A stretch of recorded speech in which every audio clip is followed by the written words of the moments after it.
Right, hi everyone. Quick video. This is my, probably no one's interested, but this is my pimped PAL Nintendo GameCube. Quick video. I've got two games here.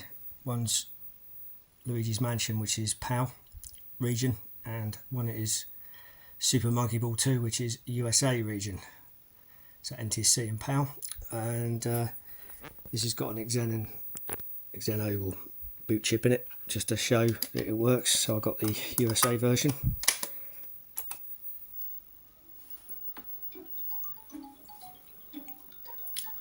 Nothing sort of out of the ordinary there. So it's got an old boot chip in it. So there we go.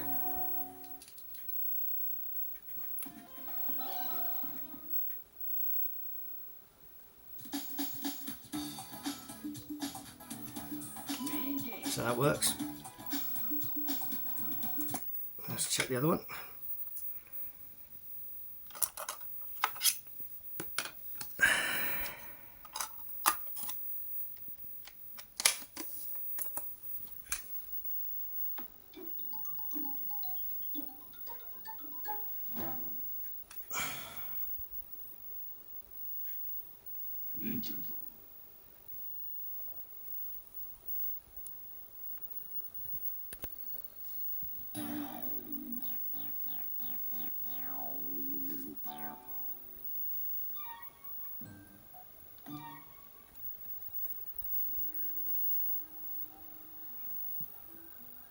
So there we go, that's working.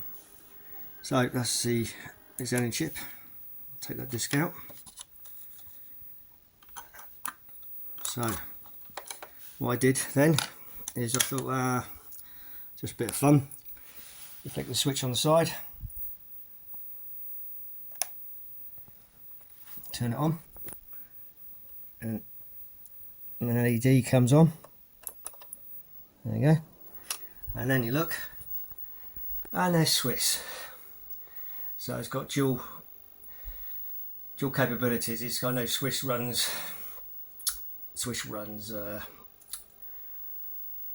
region 3 discs, but I had an Xenon chip in there anyway, or Xeno chip in there anyway, and I just left it in. But yeah, basically I wired up the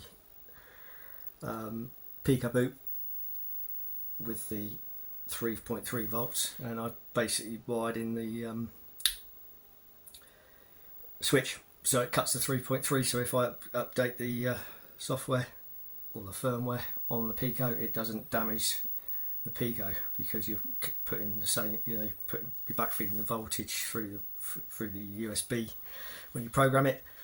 As you know, it's on documented on the rail, on the 3.3 rail. So anyway, just to let you know, to show you that. And also I had problems when it wouldn't work, and just to let you know that this amount of wiring, would you believe, was what was causing it.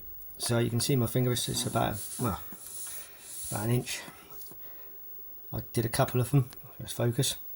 That's what was causing the problem, where this wouldn't boot, would you believe. So it is, you don't want it any more than 4 inches long, and obviously the size of the wire is correct. It's causing all sorts of problems, it wouldn't boot. So anyway, catch you later, bye.